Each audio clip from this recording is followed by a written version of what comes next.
সন্তান অসুস্থ হলে একমাত্র সেই বাবা-মা জানে তার মনের মধ্য দিয়ে কি চলে যায়। আমার ইনায়া আম্মু একটু অসুস্থ হয়ে গিয়েছে। ইনায়ার এই ঠান্ডা চলে যাওয়ার সময় সর্দি কাশি লেগেছে এবং একটুখানি টয়লেটেও সমস্যা হয়েছে। যাই হোক, ইনায়ার এই অসুস্থতার সময় আমার যে কেমন খারাপ লেগেছে সেটা একমাত্র আমিই ভালো জানি। আপনারা সবাই জানেন যে ইনায়া তার নানু বাসায় ছিল, অর্থাৎ আমরা ইনায়ার নানু বাসায় ছিলাম। ইনায়ার নানু বাসা থেকে আসার সময় এই প্রায় ২-৩ দিন আগে থেকে ইনায়া একটু অসুস্থ হয়ে পড়েছে। ওইখানেও একটা ডাক্তার দেখানো হয়েছে, ডাক্তার ওষুধ দিয়েছে, কিন্তু ইনায়ার তো একটা সমস্যা, ও ওষুধ খেতে চায় না। ওষুধ খেতে নিলে ও আরো বেশি অসুস্থ হয়ে যায়, কাশি শুরু করে এবং দেখা যায় যে ও বমিও করে দেয়। আর এমনিতেই তো যখন বড় মানুষ বমি করে তখন কিন্তু বড় মানুষের শরীরটা অনেক বেশি ক্লান্ত হয়ে যায়, আর ওরা তো ছোট মানুষ, বাচ্চা মানুষ। তাই আল্লাহর কাছে দোয়া করি আমার ইনা মামুনের যেন কখনো কোনো অসুখ না হয়, কারণ আমি ওকে ওষুধ খাওয়াতে পারবো না। ওষুধ খাওয়াতে নিলে আমার নিজেরই কান্না চলে আসে, কারণ এতটা আমার মেয়ে কষ্ট পায় ওষুধ খেতে। আপনাদের বাচ্চাদের কি অবস্থা? দোয়া করি পৃথিবীর সকল বাবা মায়ের সন্তানেরা ভালো থাকুক। আপনারা বাচ্চাদেরকে কিভাবে ওষুধ খাওয়ান? যদি কোনো সহজ নিয়ম জেনে থাকেন তাহলে অবশ্যই আমাকে কমেন্টের মাধ্যমে জানাবেন। কারণ গিয়ে আমি ইনায়াকে ওষুধ খাওয়ানো নিয়ে খুব প্যারায় থাকি।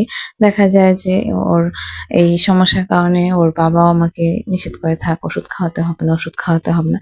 কিন্তু ওষুধ খাওয়ালে না মেয়ে সুস্থ হবে? মেয়ে সুস্থ কথাটা চিন্তা করে তো মেয়েকে ওষুধ খাওয়ানো লাগে, কষ্ট করতে হয়, কান্না করাতে হয়।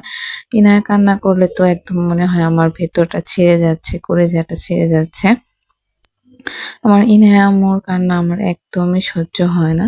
ডাক্তারের কাছে নিয়ে যাওয়া হয়েছিল। ডাক্তার বলেছে যে ইনায়ার যে অসুখ, দেখা যায় সর্দি, কাশি এবং টয়লেটের সমস্যা, এটা নাকি এই সিজন পরিবর্তনের কারণে হচ্ছে।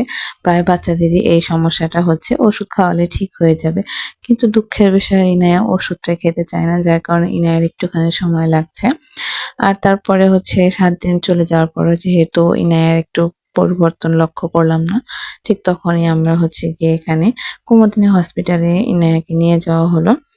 ইনায়াকে ওখানে নিয়ে যাওয়ার পরে ওখানকার অভিজ্ঞতাটা আমার একদমই বাজে ছিল, কারণ এতক্ষণ ধরে সিরিয়াল ধরে ধরে ঠিক যখন ডাক্তারের কাছে যাওয়া হয়, ডাক্তার তো সেভাবে বাচ্চাদেরকে দেখেই না, এমনকি একটা জিজ্ঞাসা করে না বাচ্চার কি সমস্যা হয়েছে না হয়েছে। বরং ডাক্তারকে কোনো কিছু জিজ্ঞেস করলেও সেটার উত্তর দিতে চায় না। এই বিষয়টা আমার অনেক বেশি খারাপ লেগেছে। তোমাদের কেমন লাগে? তোমরা কে কোথা থেকে ভিডিওটা দেখছো? আর যাই হোক, সবার অভিজ্ঞতা কিন্তু একরকম না। ডাক্তারটা আমার কাছে ভালো লাগেনি, কিন্তু অন্যজনের কাছে কিন্তু ভালো লাগতে পারে।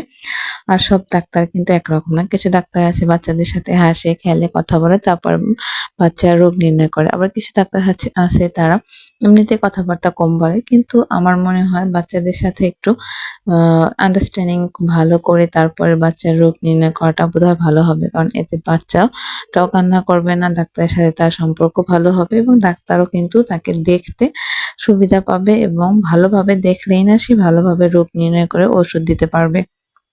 এটা আমার মতে এরকম হওয়াটা খুব জরুরি, ফ্রেন্ডলি হওয়া জরুরি ডাক্তারদের ক্ষেত্রে। সেটা বাচ্চাদের ডাক্তার হোক বা বড় মানুষের ডাক্তার হোক, ডাক্তারদের সবসময় রোগীদের সাথে ফ্রেন্ডলি হওয়া উচিত। তাহলেই না রোগী তাদের সাথে একদম মন খুলে তার সমস্যার কথাটা বলতে পারবে। আমার কোনো কথা যদি কারো মনে আঘাত লেগে থাকে তাহলে অবশ্যই ক্ষমাসুলভ দৃষ্টিতে দেখবেন। আর আজকে ভিডিওটি এ পর্যন্তই। সবাই ভালো থাকবেন, সুস্থ থাকবেন। ইনায়া আম্মুর জন্য দোয়া করবেন। আল্লাহ হাফেজ।